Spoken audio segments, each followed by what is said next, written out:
ऐसी और वीडियोस देखने के लिए हमारे YouTube चैनल को सब्सक्राइब करें। अस्सलाम वालेकुम, मेरा नाम है सफ़ीउल्लाह और तुसा दे पावे एस यूट्यूब सारे चैनल को सब्सक्राइब करो, बेल आइकन को दबा के आल ते कर दो क्लिक।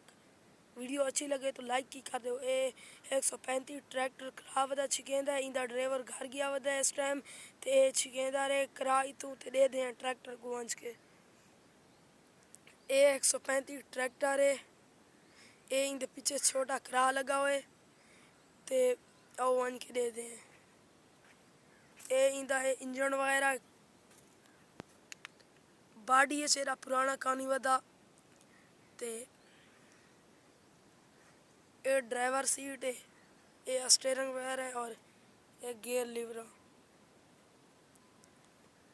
उस साइड को वन के दे दे ते ए हिवे इंदा